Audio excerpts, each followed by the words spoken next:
Hello, everybody. Is this working? Is the microphone on? Can you all hear me? Raise your hand if you can hear me. Okay. Raise your hand if you raise your hand. Leave your hand down if you're still talking and you can't hear me. Oh, okay. Now the more hands are going up because you can all hear me, and no one's talking. Wait, some people are still talking. Perfect. You guys are great. Oh, that was wonderful. Thank you so much.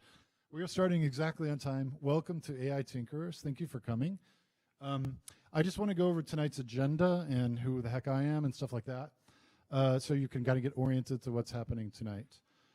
First of all, you are at AI Tinkerers. Thank you for coming. First of all, just by show of hands, who is new here? Lots of new faces. Thank you so much for coming. That is wonderful.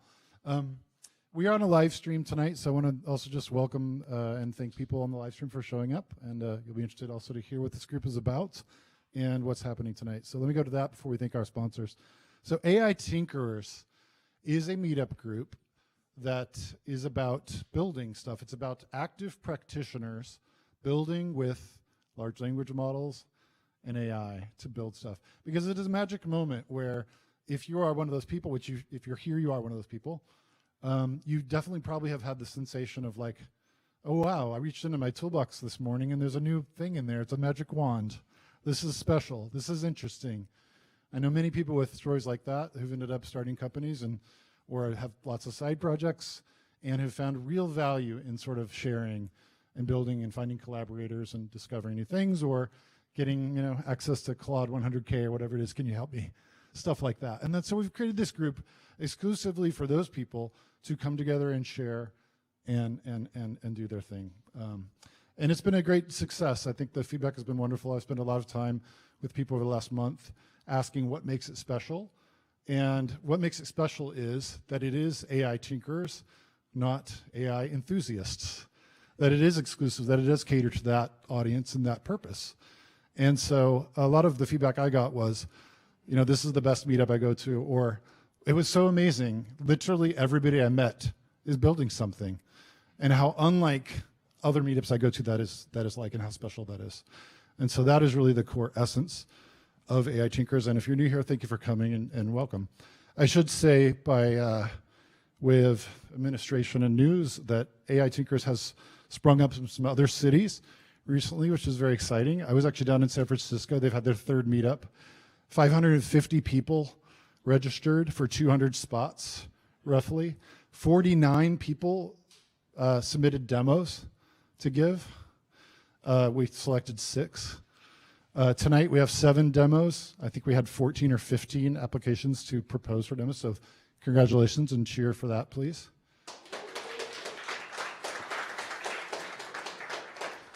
And that brings me to what is the format of AI Tinkers? What do you do at these meetups? And what are some of those other cities? We launched London recently. This is probably a week and a half ago. New York is launching Monday or Tuesday, I believe. I'm going there, which I should know. But LA is coming online. I think the page just went live this morning. So it's really fun to have this sort of like active practitioners, group springing up in different places to build the community, which we can all share in.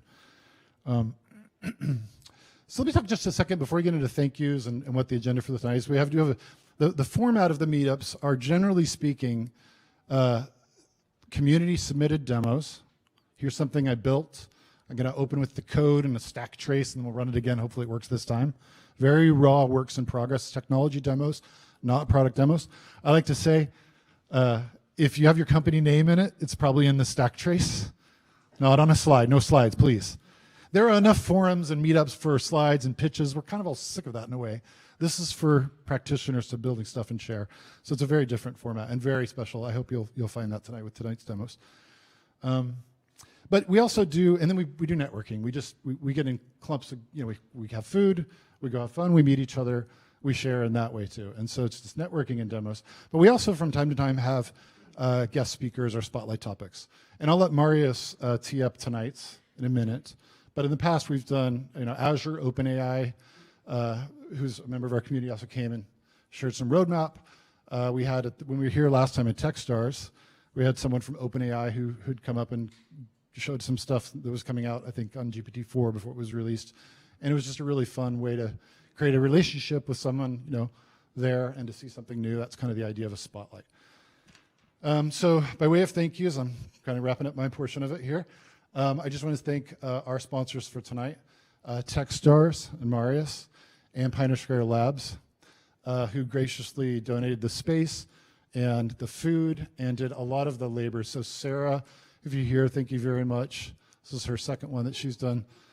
Yeah, thank you. The real hero here.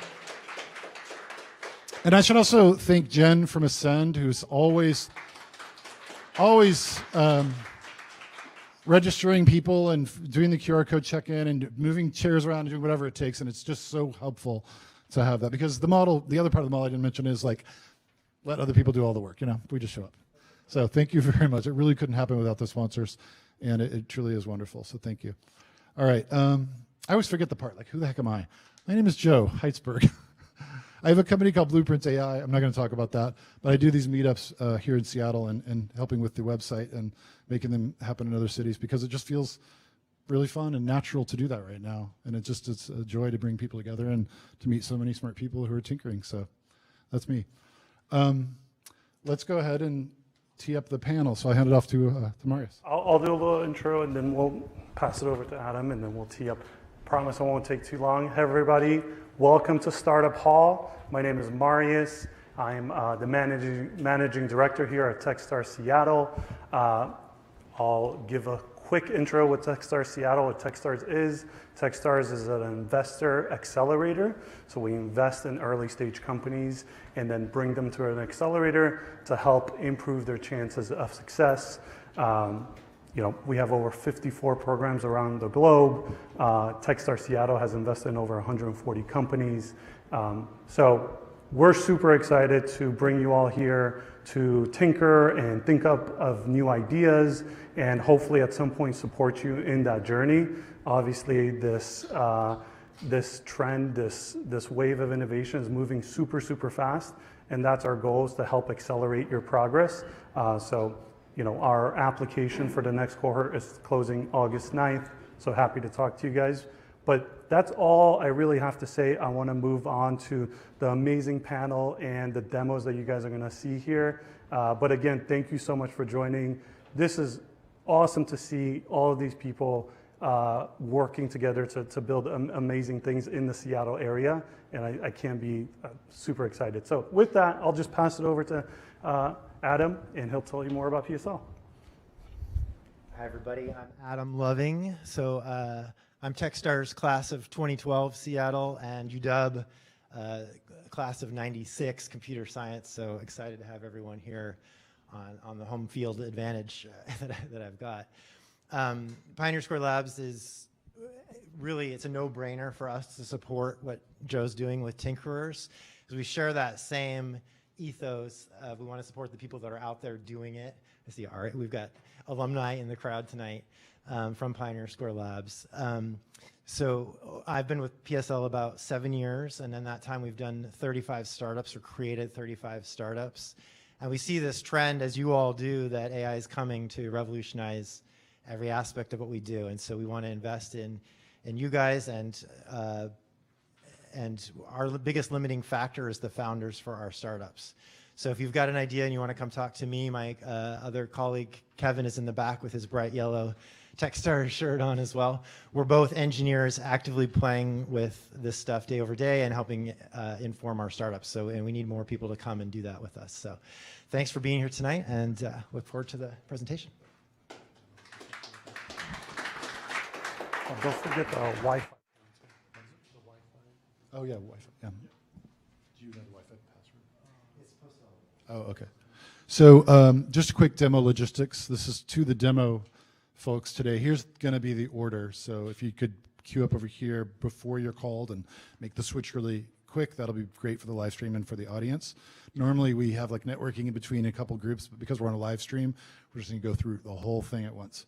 So the order will be Adam Loving, and then we have Kevin, and then Nikita, and then Fyodor, and then Andre, and then Minsu, and finally Joel. That'll be the order, 7 demos. Thank you. And if you need the Wi-Fi, it's posted, I think, on the wall over here.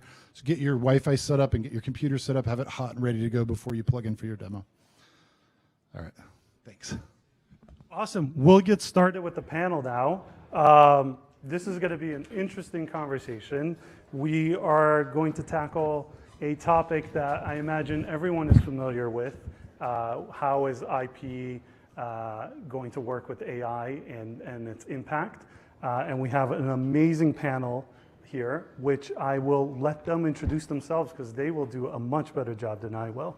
So maybe we could start with Gary and work our way this way. Okay. My name is Gary Greenstein. I'm a partner at Wilson Sonsini Goodrich and Rosati, based in the Washington, D.C. office. And I'm in the technology transactions group, but specialize in digital media and copyright. I spent the first 10 years of my legal career representing copyright owners. So represented the Recording Industry Association of America, Universal Music Group, then went in-house to the RIAA and became the general counsel for a spin-off from the RIAA called Sound Exchange.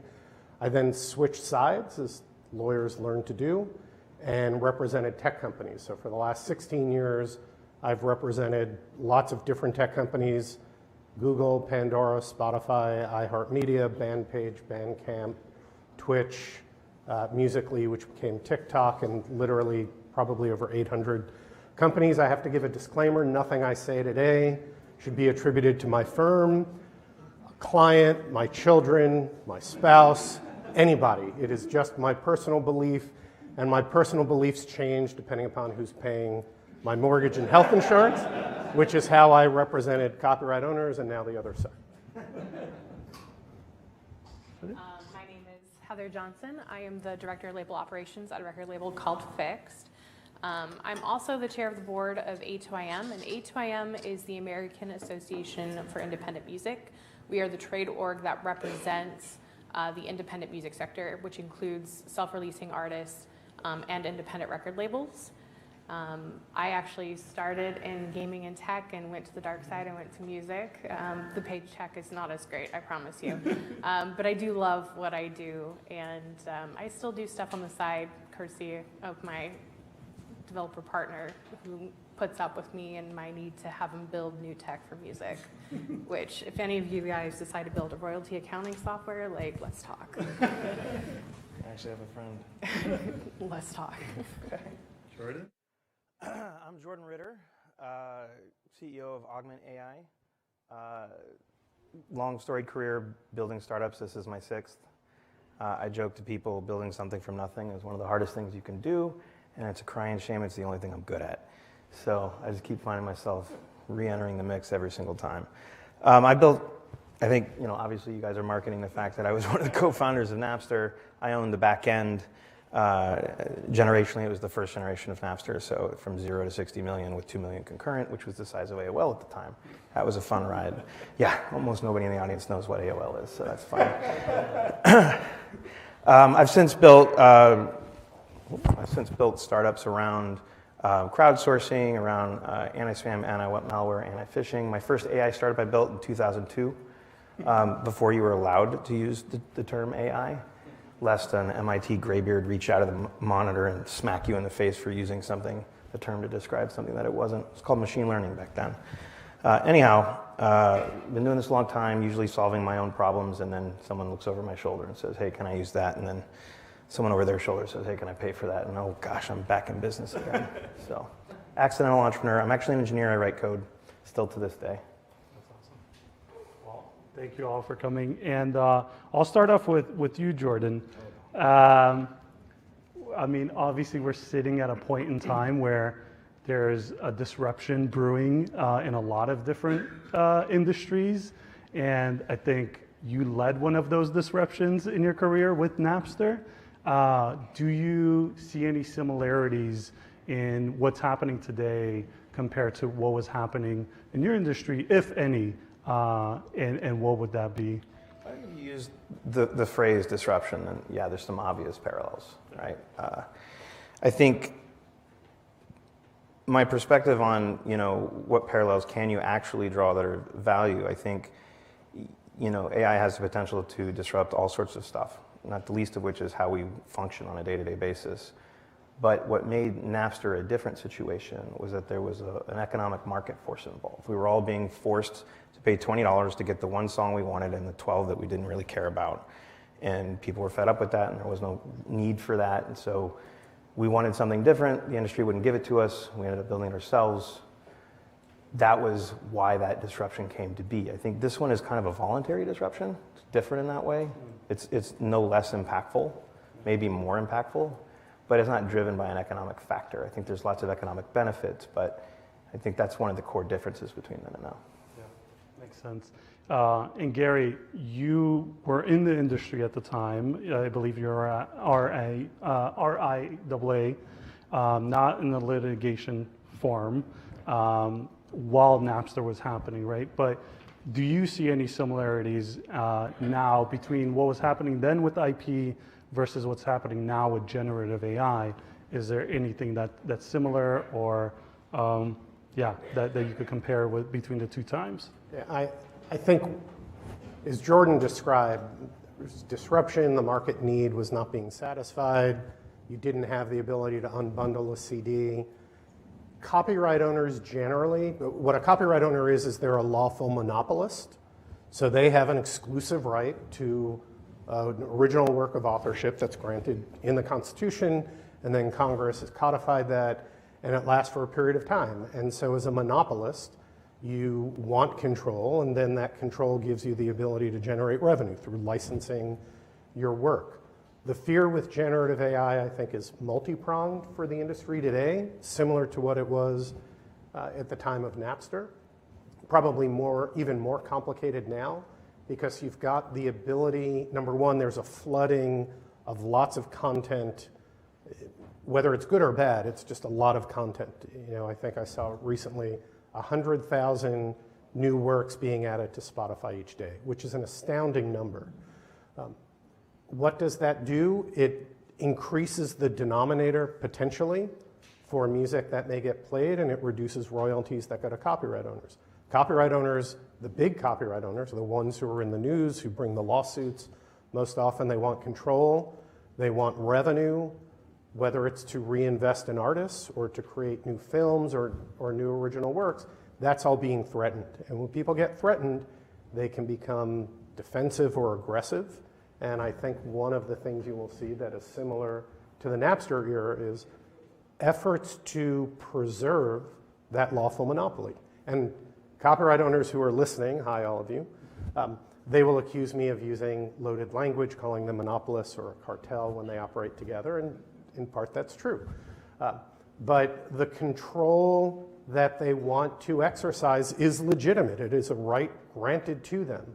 And so all of you who are creating companies, I strongly encourage you, in addition to hiring a good lawyer, is to think about how you're operating your business, and are you using third-party copyrights without permission, and without permission, do you have a legal defense? And if you don't have a legal defense, do you have money to defend yourself in court? Do you have a good lawyer? Because as Jordan can talk about, not only the company gets sued, but individual executives get sued, investors in companies get sued. So I don't think the music industry wants to start suing the grandmothers and the college students again. I think their goals may be more directed towards Congress. But there will be concerted efforts to enforce rights and establish new law. And you don't want to be that target for a lawsuit, because I think they will identify a really good target from their perspective. So someone who has bad facts, and bad facts create bad law. And a bad defendant who loses can impact all of you. So that's, I think, something for everyone in this room to think about, and the parallels are litigation often follows disruption. And you covered a few different people that might get sued, but what about the platforms, Stable Diffusion and Midjourney, the people that have used a lot of artist content to train their platforms on? Are they at risk, and if so, on what basis? So again, the disclaimer applies to this content. Some of the companies that have been mentioned are clients of my firm, and platforms are always potential targets, often because they raise a lot of money, you have a high profile. If you have hockey stick growth, and you've gone out and you've done a series A, B, C, and you're now valued as a unicorn, you've got a lot of money, you become a very attractive target. Again, the facts will dictate whether or not you're a good target for a copyright owner to go after. But the issues to keep in mind is, as I work with young lawyers, it's always think about the works you're using and what are the rights that are implicated, and then apply those rights to the activity of the company. So a platform can become liable. Here's an example. If users upload content to your platform, you can, if you follow certain steps, have immunity from monetary damages under the Digital Millennium Copyright Act, so the DMCA. If someone emails a file to an employee of the company and says, I wasn't able to upload this, can you upload this for me? Well, all of a sudden, the courts are going to look at that differently because that is no longer content stored at the direction of a user. It is content that has been stored, meaning it was reproduced, which implicates the exclusive right of reproduction of a copyright owner. And so now you don't have immunity. So how you get that content onto your platform can increase your risk profile. So I think for generative AI, the manner in which you're training your algorithms and going out and getting data, it's going to be better if you license that content, if you go to someone who has lawfully acquired the rights, if they've already built the underlying database, or if you are going out and you go to a copyright owner, you go to a record company, you go to a film studio, you go to a book publisher, and you get authorization. If you eschew all of that and you decide, you know what, don't have the time and money, going to move fast, break things, if I get big enough to get sued, God bless me, I'll go and raise money and I'll settle with the copyright owners. Those are kind of legitimate approaches that people take. And do not be deterred. You know, it's the forgiveness or permission. But the things to keep in mind, if you make a reproduction, that's an exclusive right, you can get sued. If you distribute, and distribute is you've got a file on your server and it goes to someone else's server or downloads to a phone, that's a distribution. If you display something on a screen, whether it's lyrics, literary work, a movie, you can be engaged in a public performance or a public display. If you allow new works to be created based upon an existing work, there could be a derivative work that's created. Copyright owners have exclusive rights for all of those things: reproduction, distribution, performance, display, creation of derivative works, and public performance by means of a digital audio transmission. So platforms probably do all of those things. So that's the easy answer of how can you get to it. They will destroy it. Maybe. It really depends on, you know, the level of infringement, who you're dealing with. The independent music sector, we struggle to have the money to pursue lawsuits. Oftentimes it's us contacting and requesting, can you take it down? Can you pay for a license? And if you choose not to, we don't have a ton of repercussions. When you're talking about the majors or maybe NMPA, the publishers, right? They definitely have the resources to go after it. And I think this is one of the instances where music industry could probably learn from what happened with Napster, and maybe be much more open to approaching, you know, new AI technologies and saying like, hey, can you talk about licensing with us, and work out some sort of fair market price for that. And there's nothing that really defines that right now, but having those types of conversations and negotiations is a starting point, as opposed to maybe relying on lawsuits or statutory rates that come from laws that get passed. Yeah. I think it sounds great. I just don't think that's going to happen. It really depends on who you're talking to and what generation of the music industry. You're right. I think your generation and your sort of industry, your section of the industry is more likely. But as you pointed out, it's your right, and if someone infringes on your right, then you're going to go after that person that infringed on your right, and that's that reaction that the music industry lost out on in the first place. Mm-hmm. I suspect it's going to happen again. It's a very real possibility, especially again when you're dealing with the big rights owners, the ones that do have afford a lawyer, versus again the independent sector where we're far more open to having a conversation because we can't afford a lawyer and we don't actually want to spend weeks in court suing you. Like, all we want to do is get the money required to pay the artist, to pay the publisher, to make sure our artists, which most of them in general, can't afford to make a living off of what they do. So that's the motivation, at least from the independent sector, which sometimes we align with the RIAA and sometimes we really don't. Yeah. No, that makes perfect sense that at the independent level. And I imagine artists are also feeling the pressure, not really knowing which direction to go into, but looking for direction from the record labels, I imagine.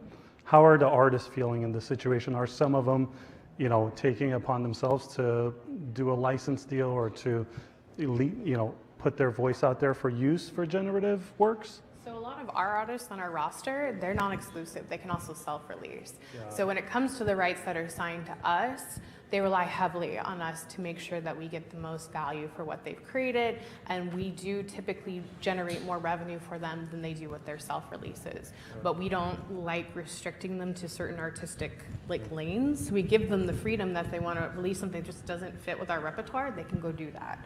Yeah. Not a lot of independent record labels work that way, or big record labels work that way. Yeah. But we found that's been the best way to work with artists. So a lot of them don't pursue it themselves. They rely heavily on us.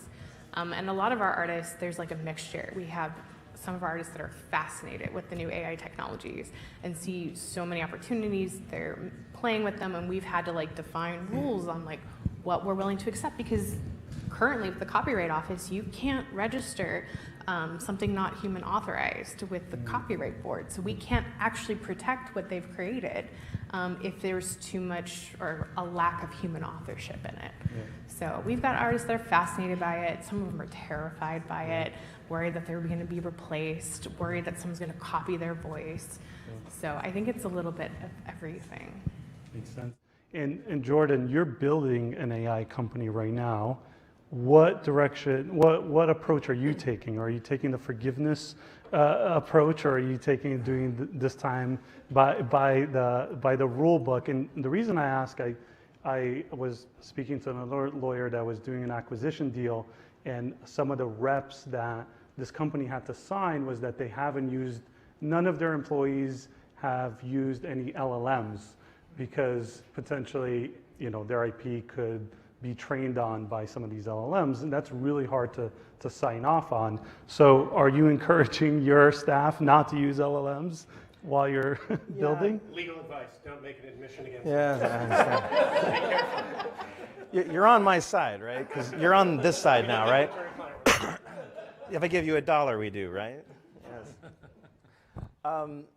Look, I think, we were talking about this earlier. I think, the gleeful abandon we had back in the day around Napster and lack of consideration towards copyright is not something I share these days as much. I do think that restriction and legal stuff is the enemy of innovation and ingenuity. And if we all had properly respected copyright law, we might not have digital music today.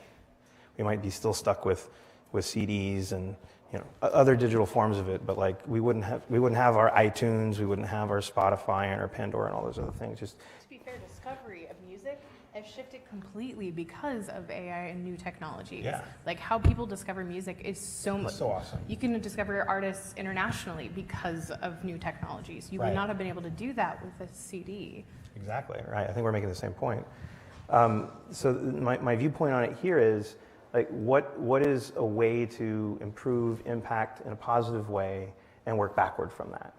And for us, we aren't building our own LLMs. We build refinements on top of LLMs, and we do machine learning, we do NLP, we do a whole variety of different forms of AI. And so I think, one bit of advice is be careful. And then sort of my counterpoint to that is, the law as written doesn't cover these scenarios, so everybody's stretching into one direction or another to make the law fit the current circumstances. The law is going to get rewritten. There's going to be amendments and policy changes and things like that, evolutions of the law, I should say, not rewritten. It's going to get settled in a year or two, probably. So why worry about the laws of yesterday when something new is coming down the pipe? In the meantime, being responsible is definitely a fair thing to say. We don't want to steal people's stuff, especially when a living someone's living is involved. But I think if I'm using generative AI to save myself time writing stupid emails, or to write the same investment memo over and over and over again, it doesn't matter what it was trained on, because that's valuable and useful, and the work isn't being reproduced in my opinion, in the real sense that it would be. There's the legal sense and there's the real sense, and I'm not using somebody's work. It's just a memory, an n-gram memory of weighted values trained on those things that I'm using to generate something new for myself. My opinion, probably gray, definitely not black, right? I think let the market figure it out. The more popular something is, the more effective, valuable it is. That will change people's minds as well. Whatever the law is, the law will bend either to political pressure or to social pressure, one of the two. So keep building. So one last question, and then we'll turn it over to Q&A. And this question's for each of you. Do you believe that AI creations should be copyright protected? No. Full stop. Why? Can you elaborate? They're not human. I mean, look, if we go back to the law, if we go what was enshrined in the Constitution, what was enshrined in the current law, it is all about protecting people and individual rights of people. Computers aren't people. So what happens when... Plus, that makes my job easier with the company I'm building. What happens in a couple of years where, websites and movies and music is created with a lot of help from AI? Those creations should not be protected, in your opinion? How much human involvement do you think there should be? I don't. Yeah, I would defer to someone else. You're really trying to get me in hot water here. No, well, literally me and him were getting into it on the drive here about that. He's like, how do you define that? And I was like, I don't know. I think it's going to require time. It's going to require lawsuits. I think it's going to require, the Copyright Board is doing multiple AI listening sessions. They're interacting with international markets, trying to understand their laws, because in the EU, you absolutely can register something created by AI as a copyright. We're different in the US, right? So I do agree with Jordan's sentiment, which is that there's intrinsic value to what humans create, and I feel like that is worth protecting because it incentivizes humans to create more of it. Right. And the world is a better place with music, art, and creativity. So I think that it's worth, but I think it's going to be a struggle to figure out at what line is it, human creation, because auto-tune is technically an AI technology, right? Yeah. The DAW you use has smart suggestions. There's components in it where machine is involved. So at what point does it cross over? So I think greater minds than probably me will sit in a room and discuss it. And I think the other thing to keep in mind is if you are genuinely, passionate about this aspect of it, the Copyright Board is actually doing an inquiry in August asking for public comments. So you can put in your public, whatever thoughts you have about it, you can share those, and they review all of them. That's awesome. To be clear, it's the Copyright Office, not the Copyright Royalty Board. Yeah, sorry, Copyright Office, not the Royalty Board. Yeah. So I absolutely agree with Jordan. If it's created by AI, it should not be protected by copyright. Copyright is designed, or the intellectual property laws are designed to promote science and the useful arts. There's an economic incentive inherent in that. If a person is exercising their brain, coming up with inventions or creating original works of authorship, giving them protection for limited periods of time allows them to exploit that and generate revenue, and the incentive in our system is they will continue to create. AI doesn't need an incentive. A computer doesn't need an incentive. The people who invest in the computer may need an incentive, but the output that is the product of generative AI, in my view, should not be subject to copyright protection, and I think a lot of even copyright owners agree with that. If you look at the general counsel from Universal Music Group testified before the Senate Judiciary Subcommittee and said that AI should be or copyright protection should be for the product of human creativity. Now, the difficult issue, and where I think there will be potential for litigation, is what happens when I give a prompt to generative AI, and it spits out, write me a song about my Ford and my dog and my, girlfriend has left me and I drove over a beer bottle and, I got a flat tire. And I get the lyrics and I don't like the lyrics and I say, do it again. Or you give the same exact prompt multiple times and you get different outputs. Well, have your prompts created something that should be protected by copyright? Probably not on its own. But then if you start to modify it and you're tweaking it, then it becomes harder. Now, when you go to register a copyright, you have to sign a government document that attests to the fact that what you've submitted is lawful. If you go to your lawyer and the lawyer asks you a question, did you author this or did you use AI? You don't want to be lying on you shouldn't lie to your lawyer, number one. Bad idea. Should never lie on a document filed with the US government. That's also a really bad idea. And when you go to bring a lawsuit and the defendant starts looking into how this work was created, and they start looking at, was it the product of human creativity or was it the product of AI, that becomes an issue. For coding, for a lot of you who are engineers in coding, I'm not a coder, but my understanding is some AI tools are great for doing some coding. If you want to copyright your code, you want to bring a lawsuit, what are you going to be able to sue on? So it is going to raise a lot of issues. They're not easy issues, and that's why it's exciting. I don't know if any of you are ever thinking of going to law school. You're probably not the audience for that. But this area of the law from a lawyer's perspective is fascinating because things are constantly evolving. All of you are creating things that are testing the boundaries of existing law and the norms, and the law is going to have to respond.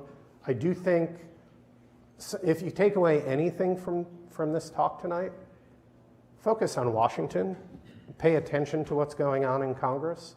If there are bills being moved, and I was talking earlier tonight, imagine this scenario. United States Defense Appropriation Bill has to pass, and it will pass.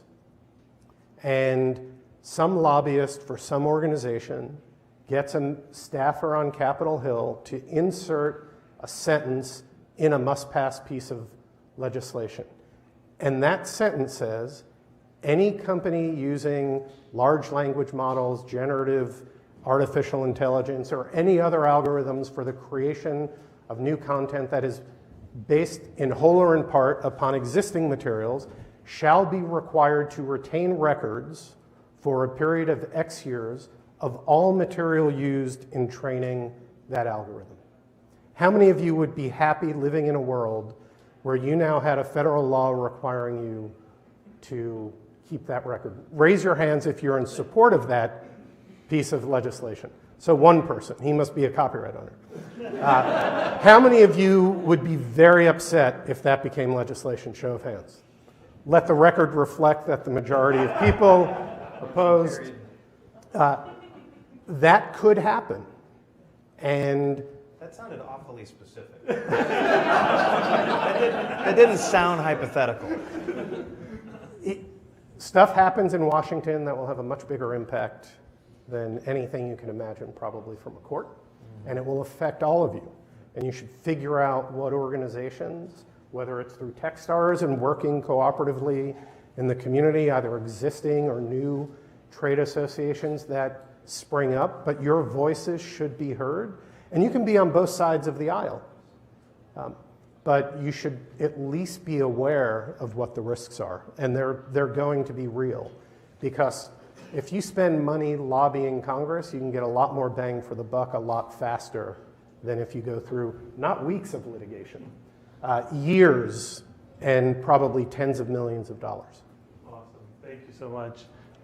We'd love to get some questions from the audience for the panelists. Todd, would you like to? I think we have a mic coming for you. Chuck. Thanks, great panel. For our friend from Wilson Sonsini, you talked about derivative works as a right. What's the current thinking around the threshold for derivative works? If I train a model on, 1,000 images or something like that, and then I create an image, is that image currently considered a derivative work? I know there's lawsuits and stuff about that, but is there an established threshold? I haven't really seen a clear answer on that. I think lawyers will disagree, and probably, certainly all lawyers on my side of the table representing technology companies will say that there's got to be substantial similarity between the output, so the generated AI, and the works that went into it.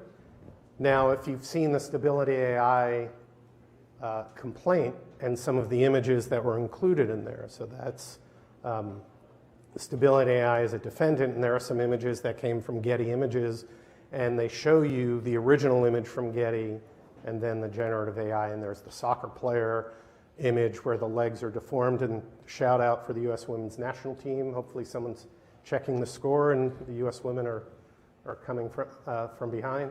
But the derivative work issue, I don't think is where the lawsuits are really going to rise. It's an interesting question, still to be resolved, but the stronger complaint for the plaintiffs is the reproduction of all of those 1,000 images that you said to create the one, quote, derivative in the non-legal sense, because that's an easier claim for a copyright owner. A copyright owner will say, was a reproduction made? Did it subsist for more than a transitory period of time?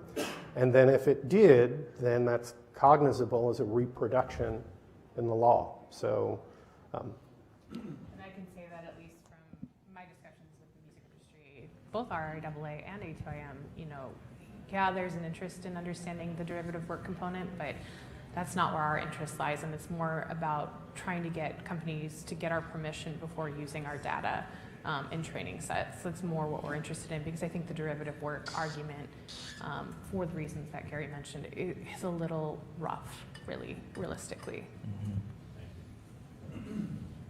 Over here.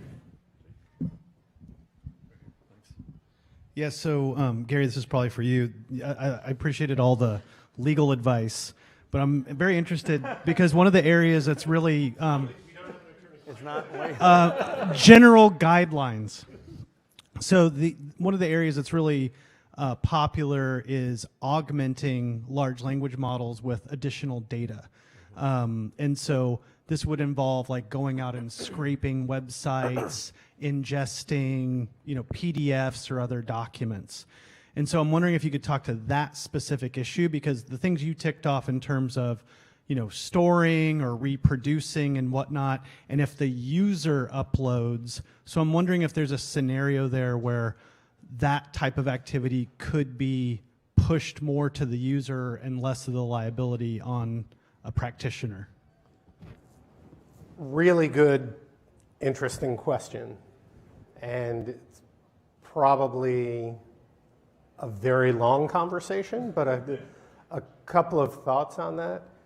If you are a platform, you're better off with content being uploaded by users than scraping it yourself. There are defenses for scraping, and if you do scrape, the cameras are facing towards us, so they won't see you. How many of you operate companies that scrape other websites? Okay, a handful, a smattering. Robot exclusion headers, for those of you who scrape, do you accept and follow the robot exclusion header saying don't scrape? Okay.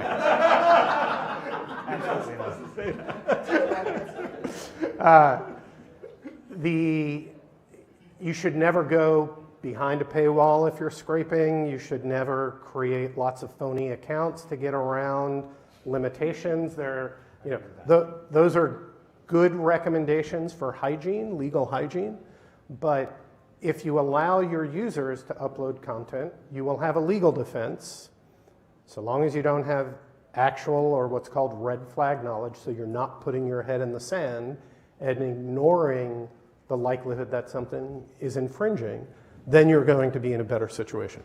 As outside counsel, if you come to me and you said, we registered with the Copyright Office an agent to receive notifications of claimed infringement, we've adopted a repeat infringer policy, we've communicated that to our users, I'm going to say, God bless, now we can really have a good conversation. If you say you didn't register with the Copyright Office, which is a condition precedent for protection, I'm going to tell you, well, prior to that date, you have exposure, and damages can range from $750 to $30,000 per work infringed. up to $150,000 in the case of willful infringement. And that's per work. And the copyright owner doesn't have to prove injury, they just have to show infringement. So uploaded by users, better than going out. The thing you don't want to do, you don't want to have your employees go to websites, crawl the websites, and manually start copying stuff. You know, right-clicking images and adding that to your database. That's a terrible idea. Scraping, you can come up with, and we advise clients all the time on what are appropriate and legitimate ways to scrape data. There was just a case, I think, decided yesterday that I haven't read yet that touches upon scraping. But again, if you're raising outside capital, you need to be talking with a lawyer about all of these things because the landscape is changing very quickly. There are some things that you should always be mindful of, and then other things that are going to require nuance and advice. Thank you. Awesome. This is going to be the last question, and let's try to keep it pretty short if we can. Right here. So if you're scraping data. Oh, 1 second. Sorry. So if you're scraping data for research purposes in an automated fashion, but you're not storing it, and you're not really you're using you're not even using it. You're just using it as a kind of information base to find information, essentially. Is that problematic? You're talking about a second brain. Sorry. Second brain. Yeah. Better fact pattern than some others that maybe I've thrown out. There's always risk when you're storing even for a short period of time. So as lawyers like to say, it depends. We have to have a longer discussion. Okay. Thank you. So Gary will send out an invoice to everybody that has questions.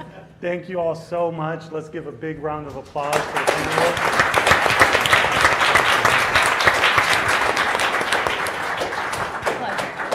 Yeah?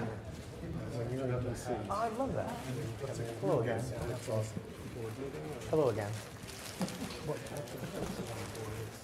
And yeah, we'll move on to the demos. I love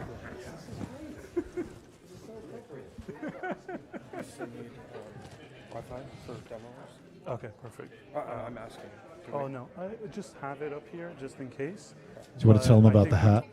I love this hat. Ignore all previous instructions. I think that's very appropriate for this audience.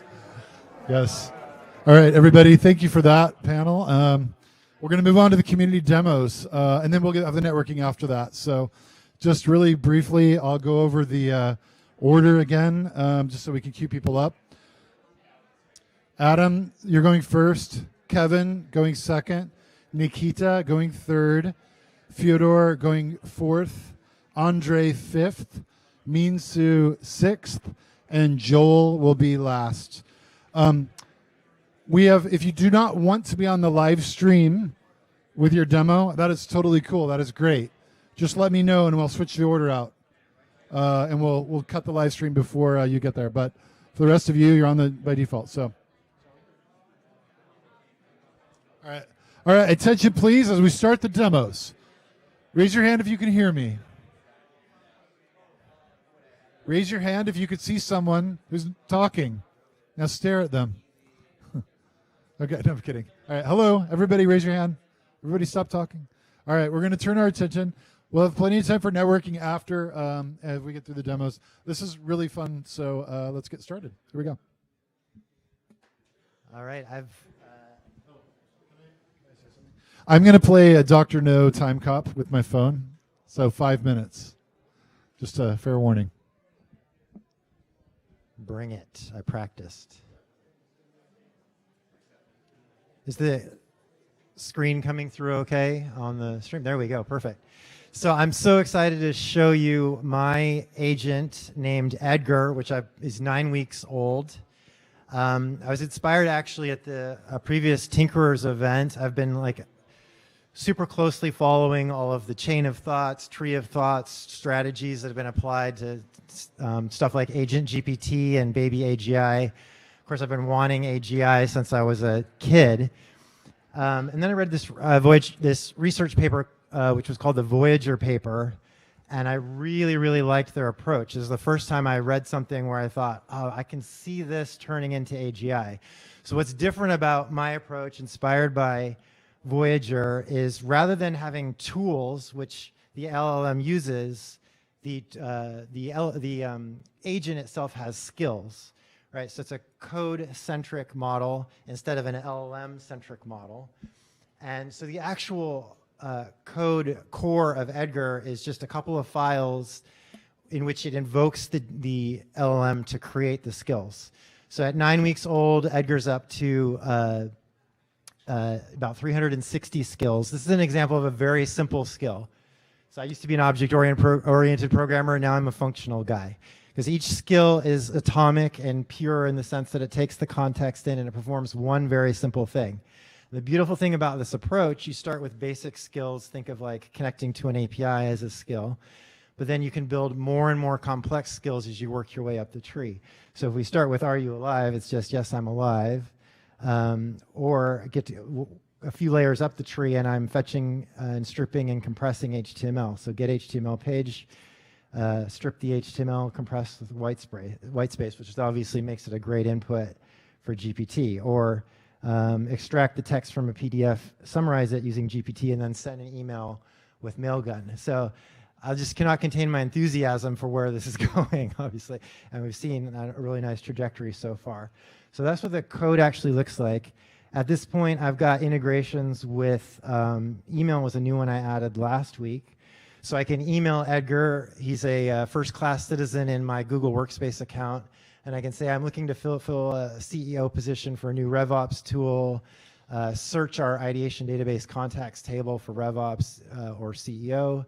And then, so here's the report that Edgar produces. So for every request, he tries to satisfy it with an existing skill. If he can't do that, he'll write a new skill building on top of his other skills. That's kind of unreadable, but that's just a skill like I was just showing you. And then here's the email that he ended up sending me. So I'll spare the live stream. He's not really good at formatting yet, but that's a dump of 100 local CEOs. Also got him in Slack. I triggered a couple requests just before I walked up here. So he's working on this one, and he's got a question mark on this one because he needs clarification. So I said, search the web for AI tinkerers, fetch the first result, summarize it with GPT-3. What is it? And he's asking me, can I do it? Your request is feasible given the following functions. He has searched the web, et cetera, et cetera, et cetera. Confirm that you have the necessary API keys. Yeah, I do, so go for it. GPT-4 is still pretty slow most days, so it wouldn't fit in the demo. It would take about 4 minutes to get that far. You can see that was 5 minutes ago. So that's in Slack. This one, search Techstars. He's still working on that, so it might have crashed. Are you alive? Yes, I'm alive. That was an easy one. Get your skill count, 84 now. So that's Slack. And the other one is, of course, a GitHub app. You got to have that. So you can also create a skill request for Edgar by writing out. This is actually, I wrote this, but he has already submitted a pull request. So that's why it converted the issue to a pull request.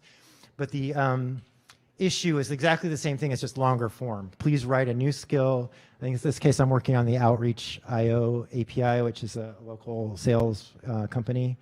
So I wanted to build a skill to call that API. I gave this up above as the request.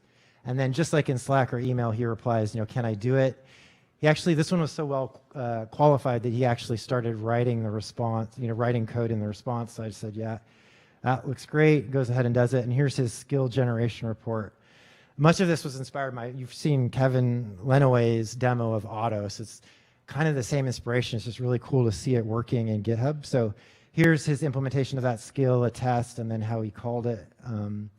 And so now that skill, if I approve the pull request, is committed into the skill library. If he succeeds, it becomes a pull request. If he fails, it becomes an issue. I can go in and edit the issue with additional clarification and try again. So that's Edgar, and that's time.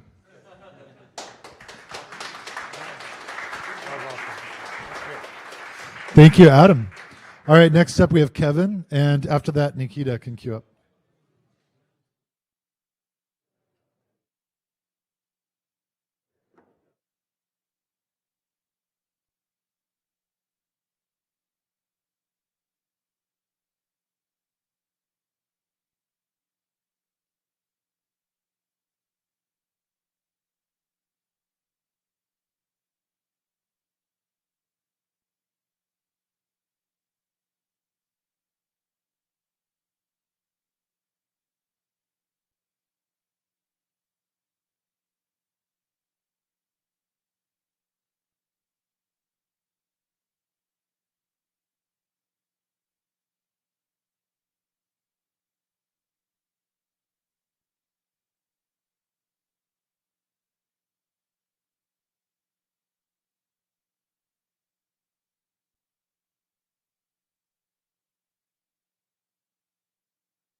All right. Hey, everyone. Can you hear me? I'm Kevin Lally. I am the principal engineer at Hydrosat right now. For about 10 years in the Seattle area, I've been working with a few different satellite, mostly remote sensing companies. So that's what we're doing at Hydrosat. We're building a couple of satellites to launch next year. They'll have some instruments on them. We will take images with those instruments. Joe, sorry, this is not a pitch. This is context for SatGPT, which is just a fun little side project I've been working on since, say really since the beginning of this year, but like concerted effort mostly happened last month in June. So it is, as I've been calling it, like the chat app that lets you talk to satellite images. We're still working on all the functionality, but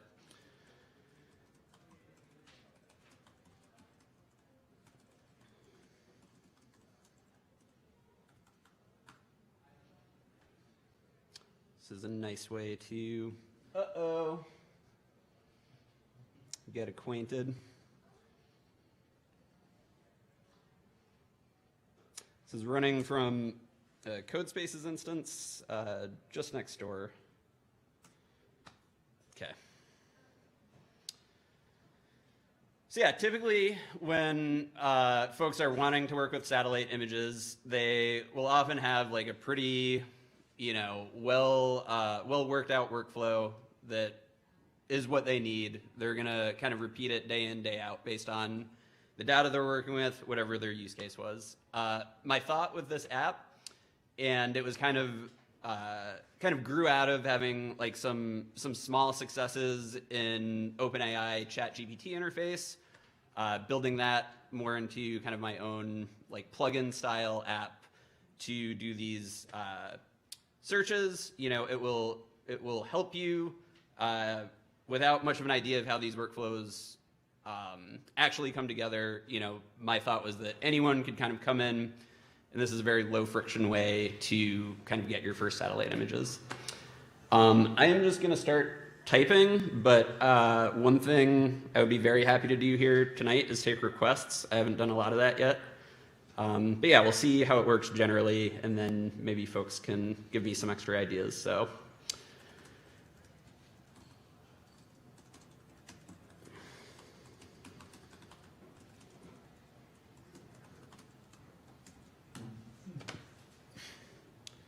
Pretty common place to start, just figure out how many images might have been taken around us. I don't think this version has actual memory, but it has state, so we can do things like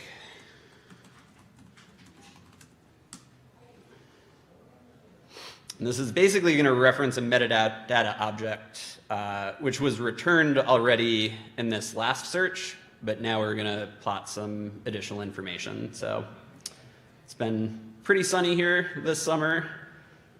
This is a very basic visualization, so we can see that sometimes we're maxed out on cloud cover. We don't want to see those images. Other times, anything under 30% is typically useful.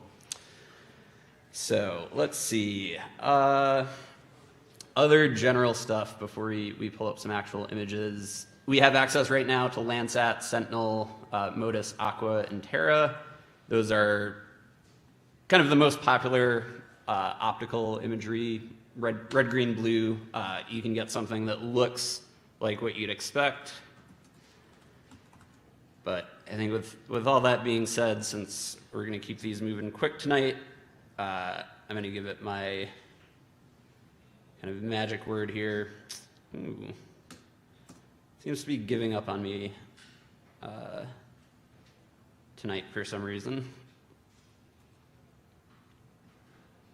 But that's okay.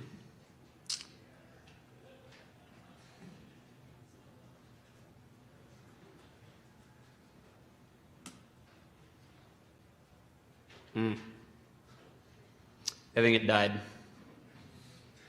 So when you use the right magic words, it will pull up a basic viewer like you can find on Google Earth Engine, NASA, Earth Explorer, kind of like a number of other viewers. So does it do something totally unique and awesome? Kind of. And we're working to make it more full-featured. You can check it out on GitHub.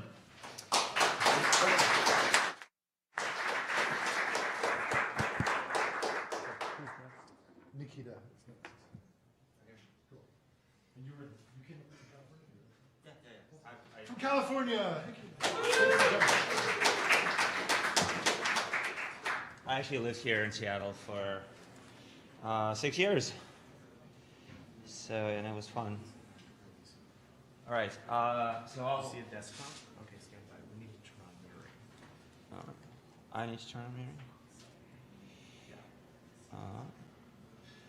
Or use presenter. Screen mirroring. Hold on.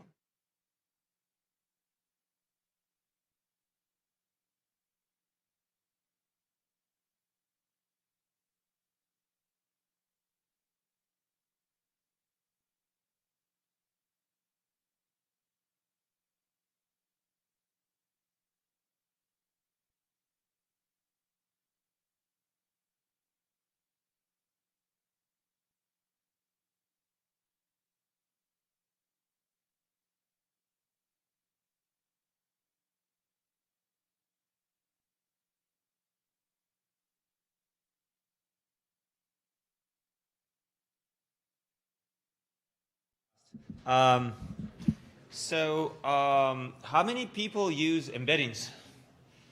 Ooh, that's cool. So that's for you. And so how many people pull them from somewhere and then stick them in a vector database, a vector store? Very cool. So this is about an extra option for you to put it in a vector store that lives in Postgres.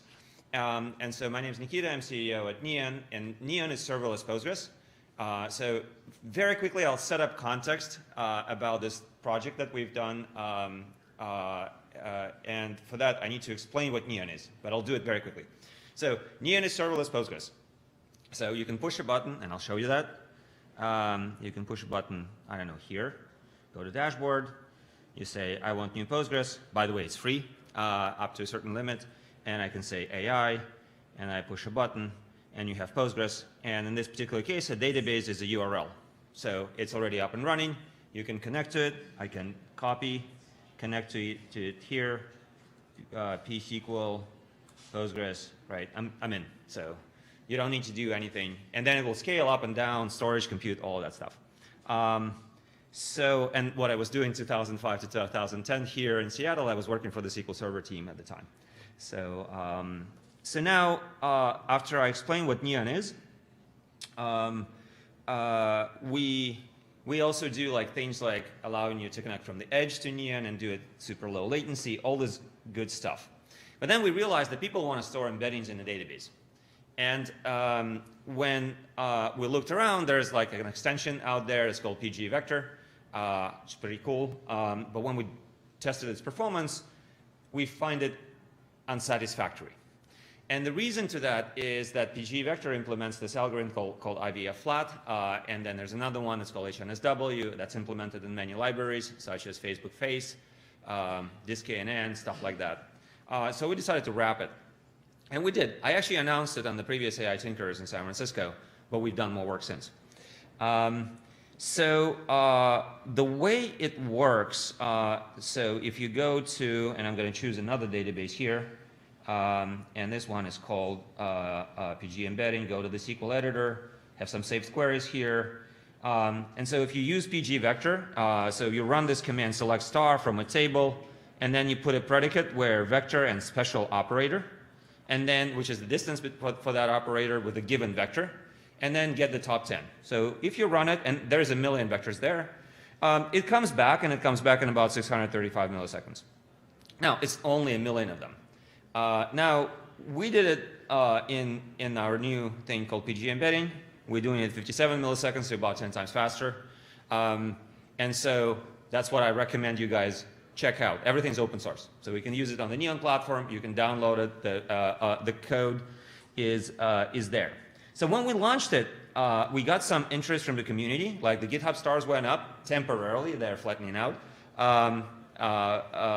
And then we got the first place in Hacker News. We got much faster execution time. We also compared with Pinecone. You guys familiar with Pinecone? And so we saw 10x better latency within the same region with Pinecone. And we got excited. So, what I would like to do is first get your help. And your help could be, hey, can you build X, Y, Z, and we'll do it. The second thing is, in our first iteration, we built HNSW in memory. We basically wrapped a libHNSW into a Postgres extension. But we've just built a non-disk representation. And so now it's kind of legit. So it's not just in memory. You can turn off, turn on. It doesn't go away. The index doesn't go away. We have some great ideas about filtered embeddings. So for example, if you have embedding in an organization, and then you need top 10 for a given organization, you don't get it out of the box with something like PG Vector, but with filtered embeddings that are down the pipe, we can do that. And then we're looking for partners who can who would ideally come and tell us like, hey, I have 10 million embeddings, 100 million embeddings. Can you support that? And we have some ideas of how we can do that. So finally, I'm inviting contributors. If you guys want to hack systems code, we would love and we accept contributions. So that's what I got.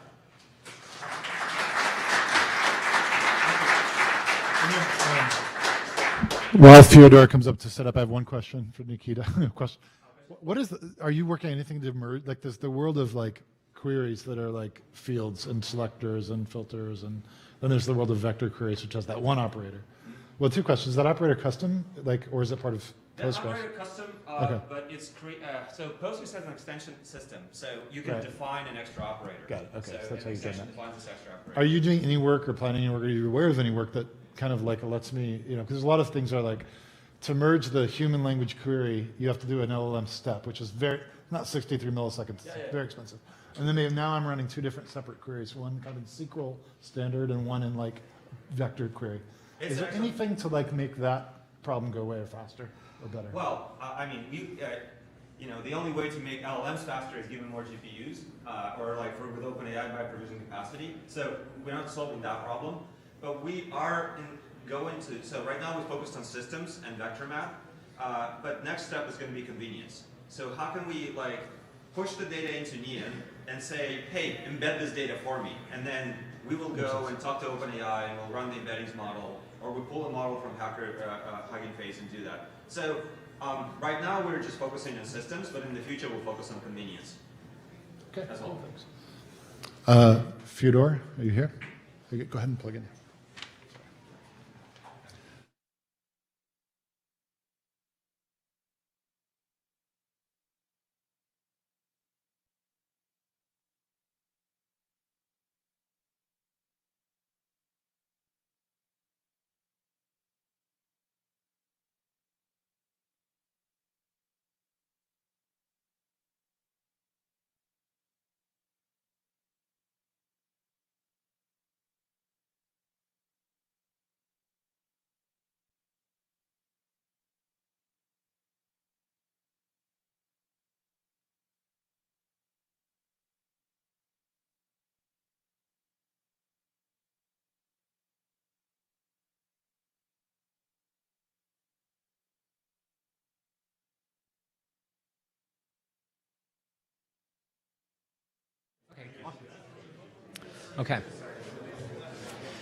Okay.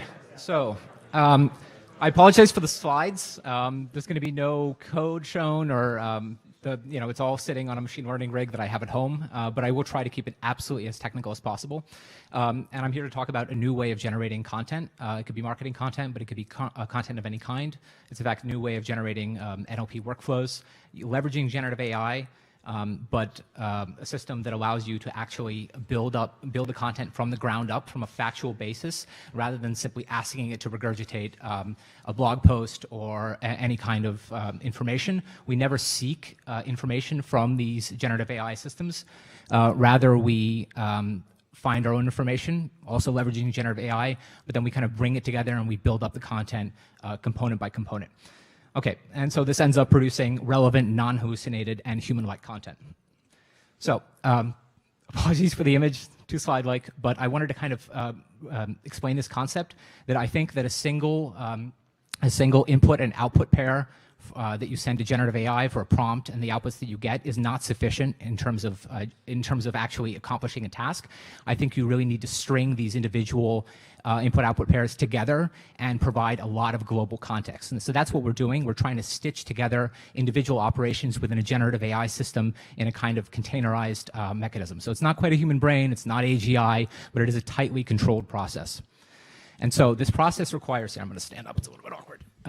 So this process requires essentially three components. One is this local world model, which is a subset of the world models that we get when we use generative AI. And essentially, generative AI encodes all the information in the world, right? And it has a lot of different opinions that are encoded within that about that information. It has a lot of different things you can say about a subject. Well, we're looking for a local representation of that would fit a particular piece of content, a particular audience, a particular company. And so this is something that we build up recursively over time. The second component is independent research. So we do a lot of I/O. We scrape the internet. We scrape internal company data sources. And we scrape it in a clever way using cheap generative models. And we even build the search queries with a generative system as well. And the final process is the final component is the process, which is the code. So we have essentially model as code, where the code will the code essentially interops with the model, and as data flows through the pipeline, we have an interaction between logical code and generative AI outputs. And so I don't believe in unmanaged recursions. I think that they're problematic. So tools like AutoGPT don't have this higher level understanding of what they're doing, and so you're going to end up getting a lot of junk when you allow them to just operate by themselves. However, a managed recursion that's been tested thoroughly by a software engineer or machine learning engineer can yield great results. So this is just a generalized, we have actually 2 patents pending on this technology, but this is generalized representation of what we're doing, which if we start off with a ground truth, factual information, and then we have GPT actually reason about that information. So we actually feed it information in a highly structured way. We feed it source reliability, all the kind of metadata associated with individual sources, and then we let it generate conclusions about that information. And those conclusions form the basis of this local world model. And so the local world model is essentially a data-rich, metadata-rich object that we build up as we funnel the content through this process. And so the individual user request at the beginning of the process is not even a prompt. It's actually just a few lines of instructions and a URL of a website. And based off of that, we extrapolate the ground truth. And as we're funneling this, the world model, we always check against individual aspects of the world model. So it's not like the entire world model is loaded into the prompt. Because it's all highly structured and hierarchical, we load individual subcomponents. So we keep prompts pretty tight and short. And then we constantly check, we error correct throughout this process. Oh, so, I went too far. Apologies. Sorry. Okay, here's the actual example of the content that we have. And so on the left, you see a V1 sample that produced by us. And then on the right, you have a sample produced by GPT-4. And that was augmented by a human-engineered prompt. So I wrote a very good prompt, or at least I thought it was a very good prompt, for GPT-4 to write an article about restaurants in Miami for a particular company. Now, on the left, what you notice is all verifiable information. Every single sentence within the content on the left is sourced, verifiable, you know exactly where it came from, and so users don't get confused. On the right, you have a lot of hallucinations. You have a quote attributed to Tom Ford that I'm pretty sure he didn't say, but even if he did say it in some other form, if a user can't look it up easily, then it's useless to them. So our content is tightly controlled and fine-tuned for this process. And at the end of the day, the result is when state-of-the-art AI content detectors read our content, pretty much in all cases, we get somewhere between 98 to 100% human. And so when you compare that with GPT-4, GPT 3.5, you see the results. So that's it. Bye. Thank you.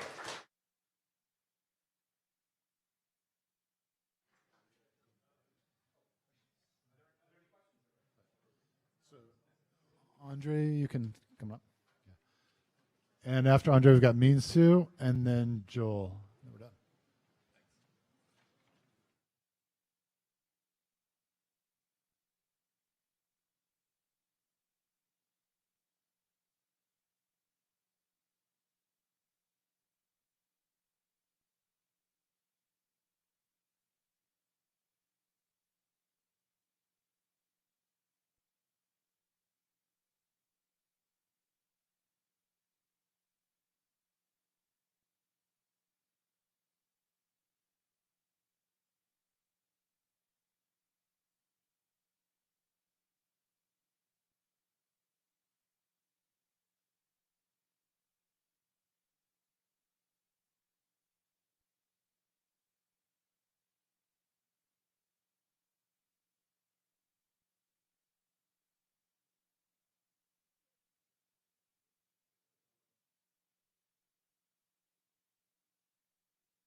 not show any code and tell you about my company. No, I'm just kidding.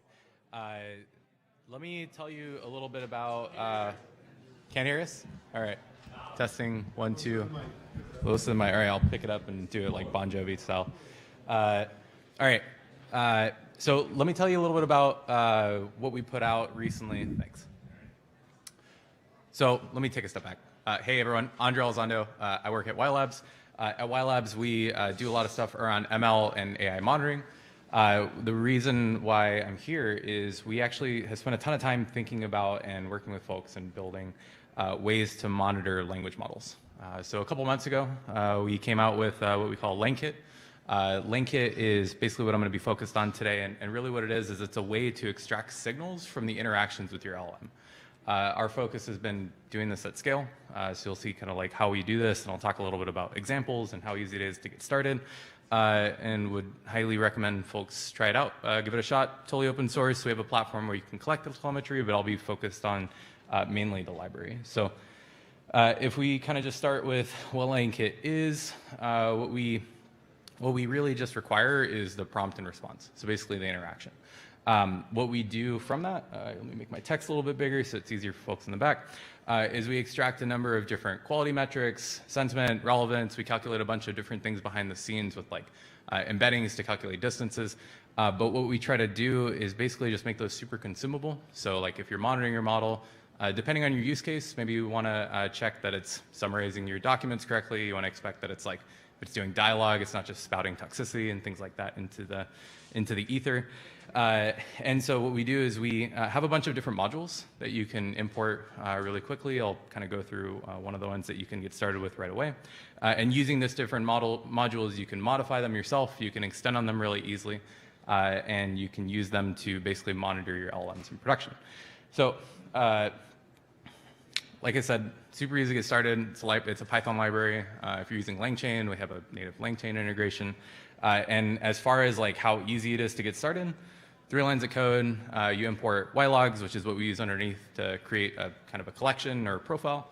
And then we use LangKit to basically initiate all the different modules. Those modules are basically when we see a prompt or we see a response or both, what kind of information do we want to extract out of that? So let's take a look at what we can do with this.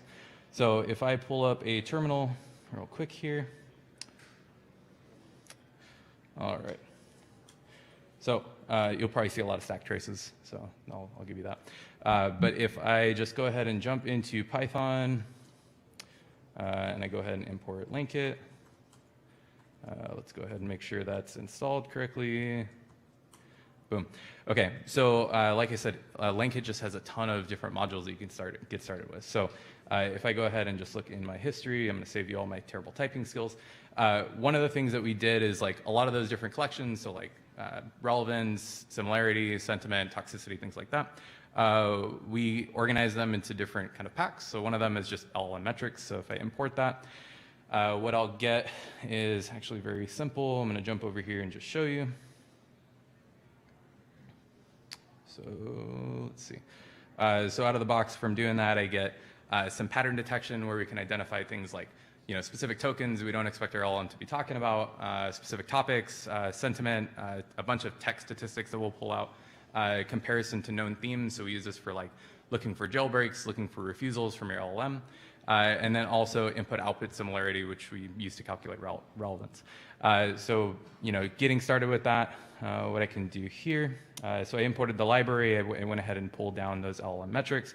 I can go ahead and just pass in to get started like really easy interactions. So just to kind of get started here, I just need my prompt and response. Wherever that comes from, whether that's like existing logged prompts and responses, you can get started that way and just look at like, what have I been doing historically? But you could also do this inline. You could do it super fast. We use, for a lot of the different things I was showing you, there's a collection of different open source libraries, different surrogate models. So we'll like use open source classifiers from like Hugging Face to look for toxicity, use NLTK to look for sentiment, and you could also plug in your own models. So if you have something that's really good at detecting or classifying your interactions in a particular way, you can plug that in really easily, and then we'll just capture basically the response from that. So I'm just going to kind of calculate a couple things here. So I have my prompt and my response. My prompt is, "You dumb and smell bad." My response is, "Please don't hurt me." But this could be anything from your LLM. So, of course, like I mentioned, you need to also import ylogs as y. Okay, so boom.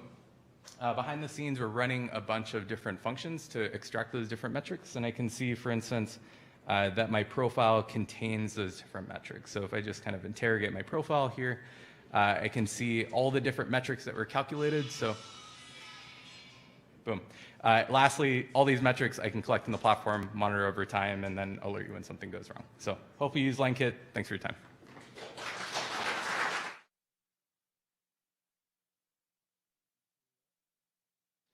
This will be the last demo for the live stream, but then after that, we'll get, so stick around. But we'll have to say goodbye to the live stream. Shorty. Okay.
All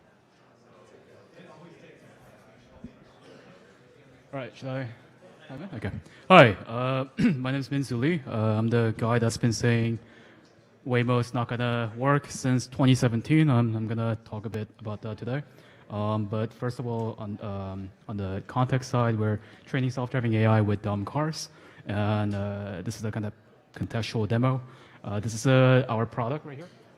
So this is a $400 AI platform that installs in any cars. This is a demo of this product driving me from Seattle to San Francisco, just using a neural net, actually just like a basic squeeze net model trained with around 3,000 car fleet data, curation fleet, and using the ASIC inside the Copilot, the product's name, to run inference, command the car via CAN bus to actuate the wheel and the pedal, and works well.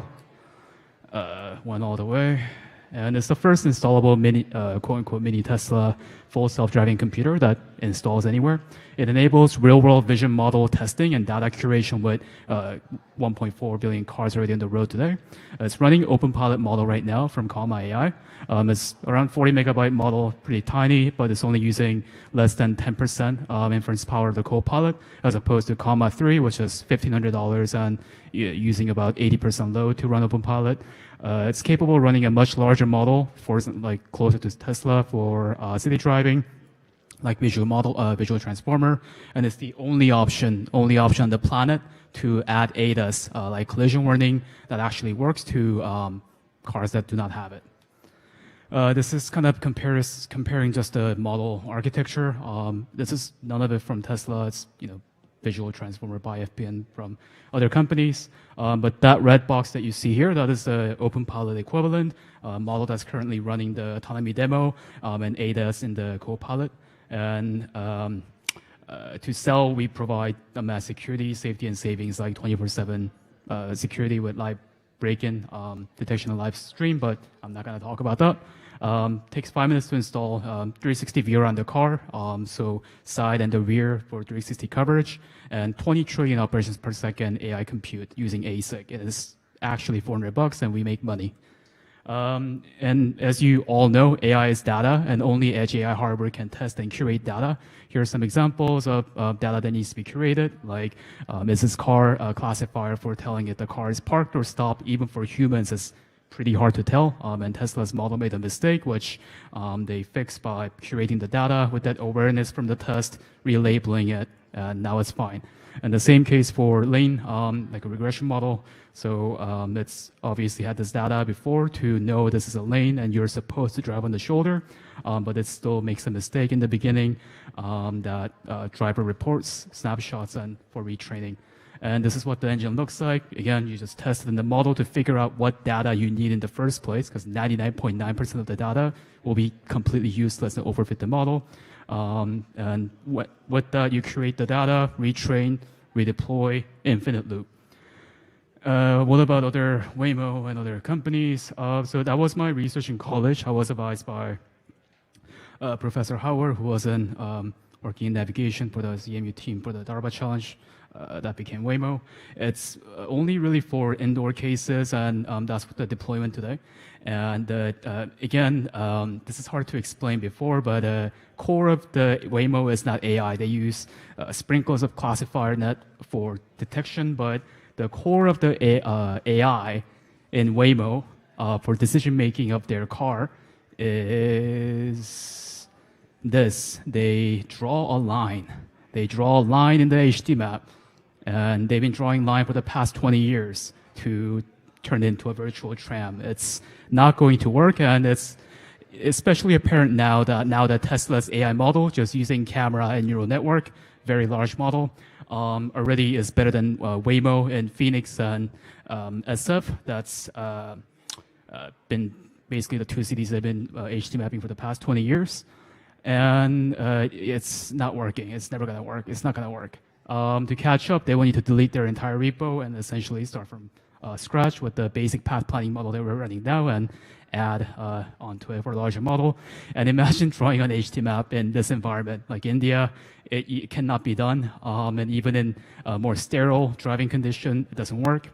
And speaking of India, we need data from the undeveloped regions too. There's 0 Tesla car in India because of the so I'll skip now, but if you would like to learn more on how we actually plan on selling the product, please feel free to shoot me an email. All right, thank you.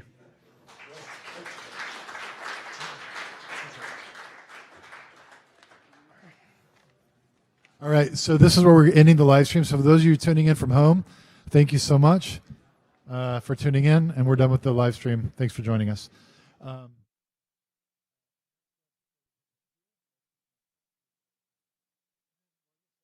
Question for folks, so go ahead and set up your computer.